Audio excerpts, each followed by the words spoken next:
Welcome back. This is News in Focus. My name is Faraz Patel. We say Jazakallah to you, the viewer, for staying with us. Now, in April, 6 months into the genocide in Gaza, a new diplomatic mission opened its doors in Israel's capital, Tel Aviv. This was the embassy of Malawi, which is, of course, the landlocked SADC nation that had diplomatic ties with Israel for 6 decades, but never an official presence. Now, the timing of the inauguration in the midst of the deadly Israel assault, which has now killed or wounded close to 200,000 Palestinians, was no coincidence, but rather an explicit message meant to just show how strongly Malawi backs Israel. This also comes at a time where the Malawian government voted against a ceasefire in Gaza in the UN General Assembly, and they became the only African country to do that. What we see across the continent is that, if not most, all African countries have condemned Israel with regards to its genocide that they are carrying out in Gaza.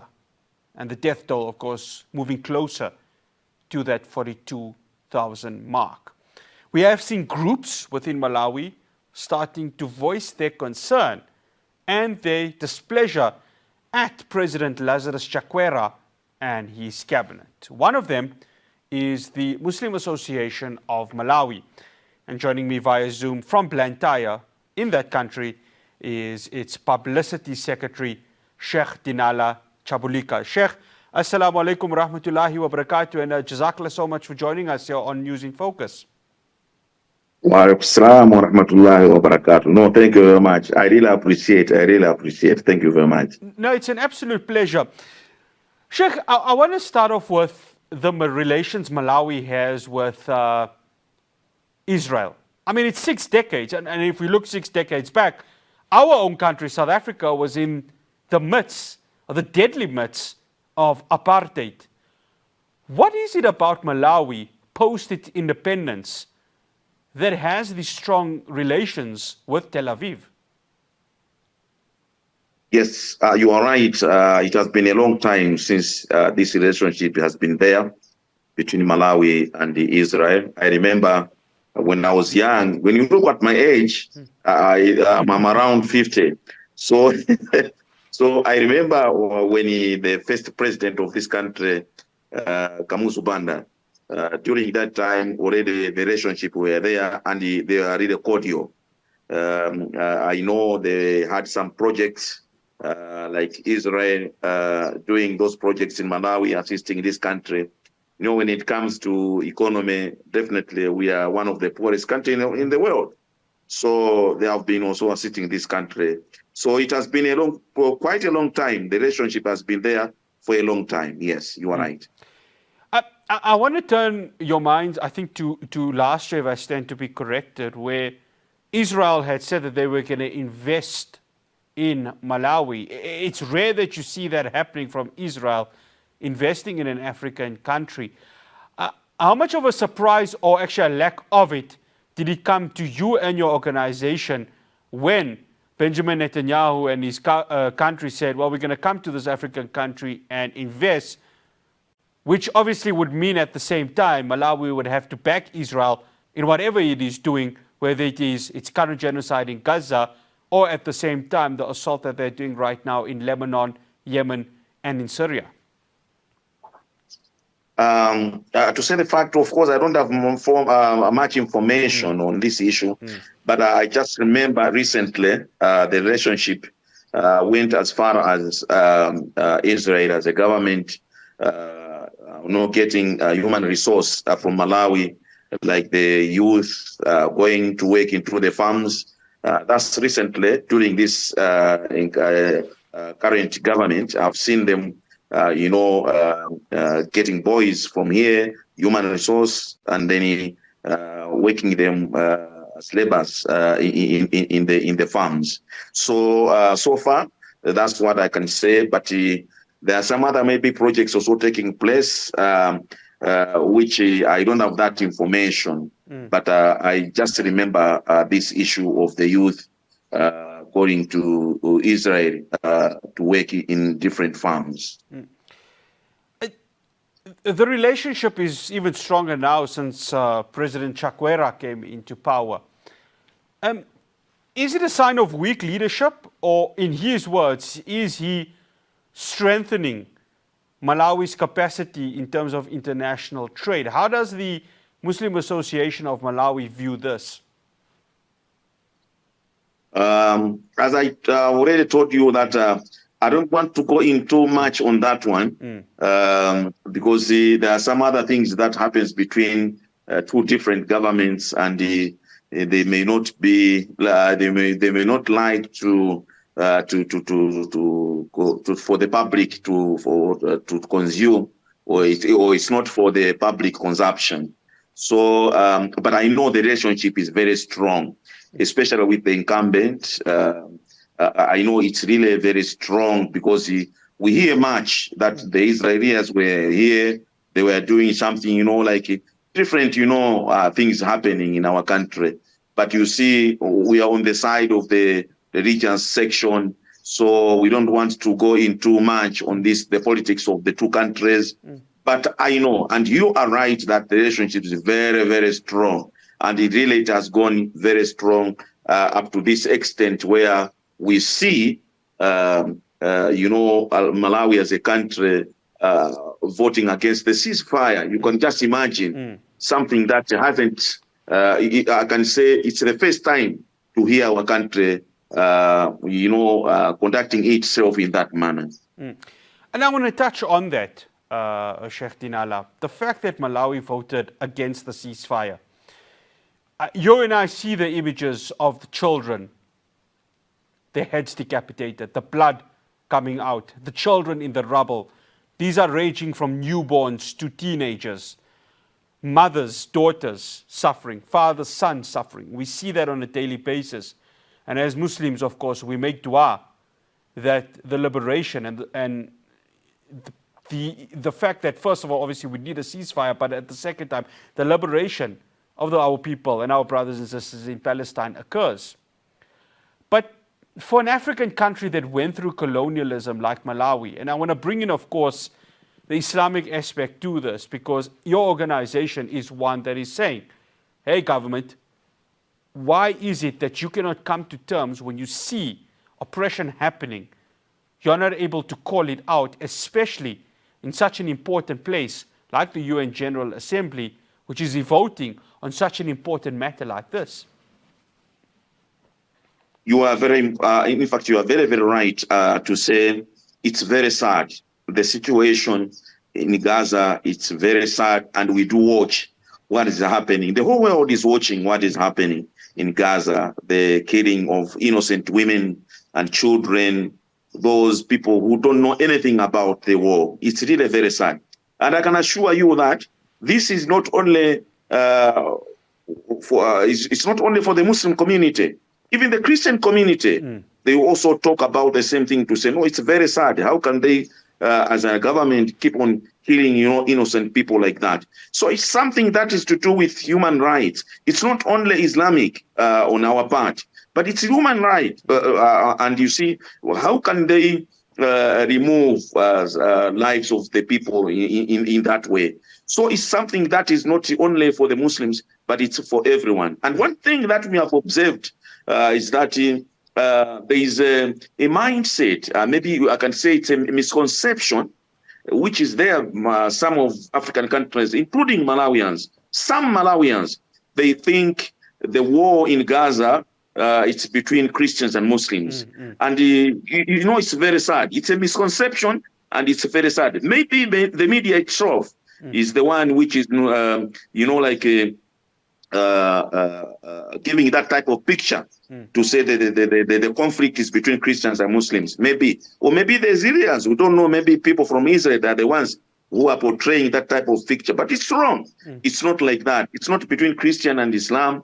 It's something to do with human rights. So there are organizations in this country, not only us, human rights organizations, which are also doing they're trying to do their best to condemn this and to say it's very sad that innocent people are being killed.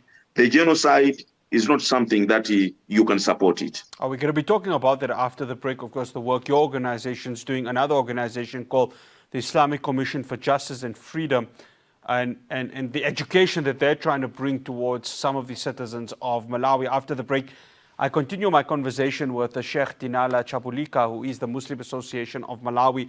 He serves as their publicity secretary. Of course, background is that the Malawian government is openly supporting Israel. They've opened up, of course, an embassy in Tel Aviv. And we saw last year human resources being used by Israel with the citizens of Malawi. After the break, I'll have more for you. Do stay tuned.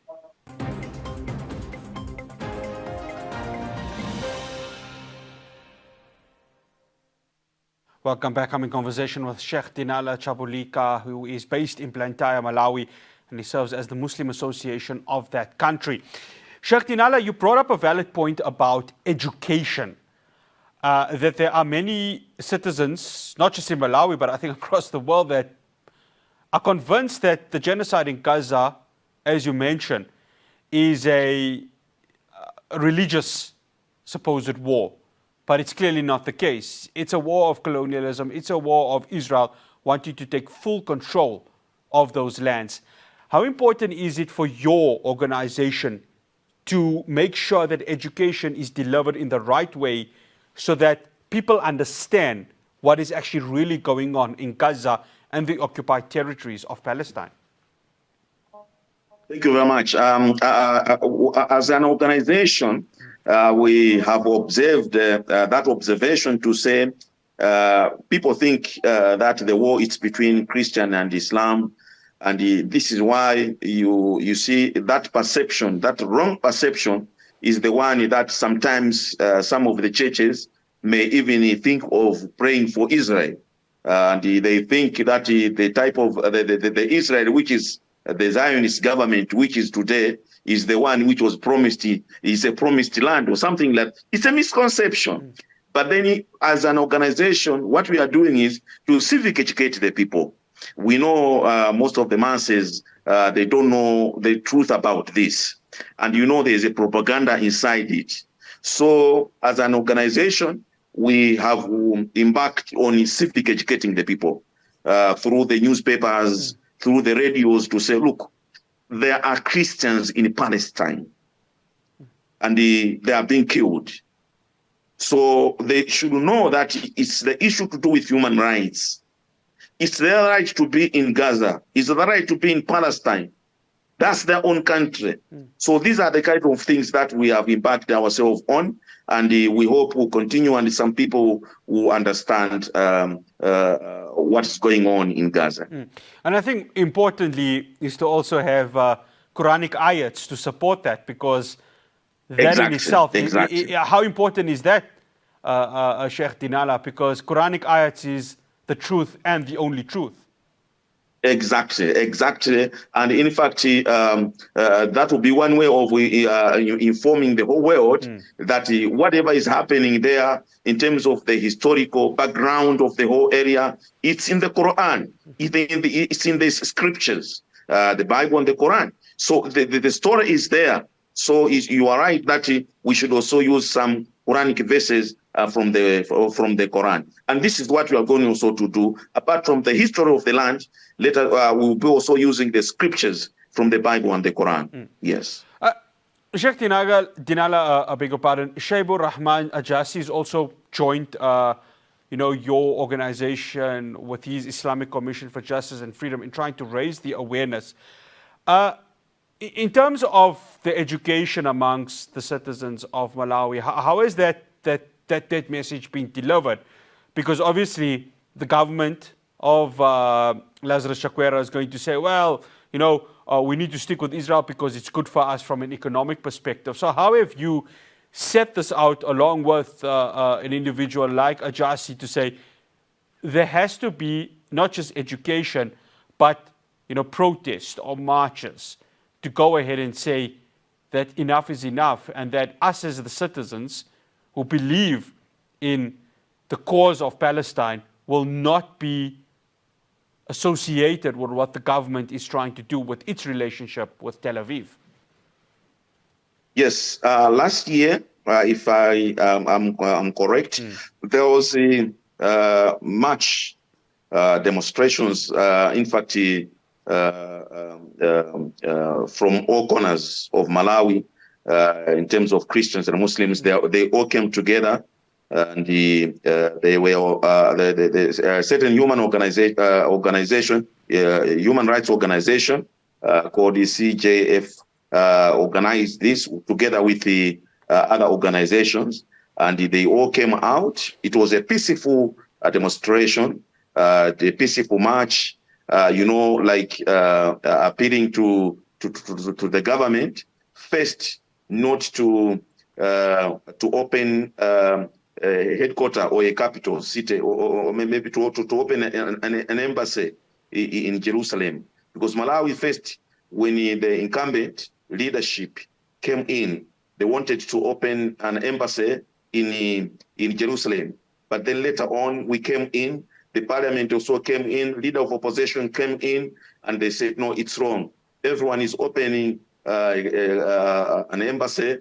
Each and every country is opening an embassy in Tel Aviv. How come you are going to Jerusalem? So they listened to us. Then later on, we heard that they voted against the ceasefire. That's when the people came from all corners, Christians and Muslims. We all came together. It was a peaceful demonstrations. Now, this organization called the Islamic Commission Justice, of course, it's affiliated to the Muslim Association of Malawi, but they do things on their own. They have organized the marching on their own. So whatever is going to happen, of course, I don't want to comment on that one march on the marching, because the Muslim Association of Malawi is the mother body. All the Islamic organizations in Malawi, they are affiliated to Muslim Association of Malawi, because that's the mother body. So I don't want to comment much on this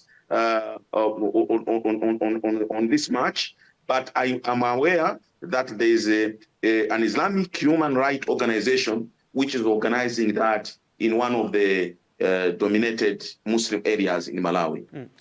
A chief government spokesperson, and this is per the article I had received in this week, Moses Konkuyo, said that he can't comment on this. He basically sidestepped any supposed question with regards to this. Has any of these organizations, yours, the Islamic Commission and Justice, have they reached out to government to say, let's have a dialogue? Because only through dialogue will there be an understanding. Or has President Chakwera and his cabinet said, well, we don't really need to listen to you because we are in the best interest of the country and its economy? Has there been a reach out with regards to that, Sheikh Dinala? Exactly. That's why I said I didn't want to. In fact, that's why I said I don't want to comment much on the marching, because the policy of the Muslim Association of Malawi is contact and dialogue. So I mentioned the issue of the embassy. We went and we met the leadership, the president, and we advised him not to open an embassy in Jerusalem. They did that. They listened to us. And then again, when it came to voting in UN, we also met the Minister of Foreign Affairs. And, when it comes to these issues, these are the issues to do with the Minister of Foreign Affairs. So we met the minister. We told her the same thing, to say, look, the positioning of our country, it's wrong. We are not supposed to do this. So our policy as Muslim Association of Malawi is contact and dialogue. And we believe in that. And let me assure you that though the Minister of Information did not comment much, but now the country, the leadership, it's willing now to come to us and discuss the issue on the table. Our concern is not the relationship, my brother. Our concern is not the relationship between Israel and Malawi, no. Our concern is the support of the genocide of innocent women and children in Gaza. That's our concern. We want peace in the Middle East. We want peace in Gaza. So that's our concern. Sheikh Dinala, I want to come here home in South Africa. What was, very interesting is that many of the ulama had met with government. I was in a conference where, the ulama met with the African National Congress. I'm sure you would know of the party, Yes. And the dialogue was there in terms of how to address what is the genocide that is happening in Gaza right now. From the outside, as a fellow SADC member, because obviously Malawi falls part of that, what is it that you've observed from South Africa that it could be taken as a lesson, not just for you, but also for the entire region and Africa as a whole? I mean, Dr. Naledi Pandor was the former international relations minister, really taking the ICJ case against Israel at the forefront. You've seen how the lawyers presented their case. You've seen the solidarity that South Africa has had. Talk to us about that and the lessons that Malawi or even the rest of Africa can draw from. You are right. And you see, South Africa is the model today, model of the world. Not even Africa, not even SADC. SADC is too small on this issue for South Africa. The whole world. And I don't know what can I say, but it's something commendable.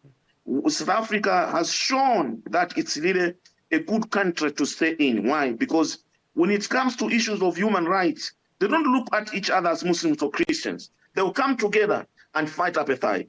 They come together and fight discrimination. This is the reason, this is the lesson that we should also take. We should learn, we as Malawians, SADC regions. These religion issues should not divide us as a country. We should come together. And so we have got so many issues. Malawi is one of the poorest countries in the world. If we say, no, this one is for the Christians, this one is for the Muslims, we will not be able to move. Look at South Africa. So it's a very good example. And we are really proud of South Africa. And this should be a lesson for all governments. I'm appealing to all governments in Africa that they should learn from South Africa. In South Africa, when it comes to issues of human rights, they don't look at religion, they don't look at the party. So it was a very good example for the ulamas of South Africa to come together with the ANC as a party. And this is what we are supposed to do. Sheikh Dinala, Jazakallah so much for joining us here on News in Focus on Hilaal TV. Much appreciated. Assalamu alaikum wa rahmatullahi wa barakatuh. Wa alaikum salam wa rahmatullahi wa barakatuh. Thank you very much. Thank you very much. We appreciate for this. Thank you very much. It's an absolute pleasure. The Sheikh Dinala Chabulika. He is the Publicity Secretary for the Muslim Association of Malawi. Well, that's all we have for you here on News in Focus.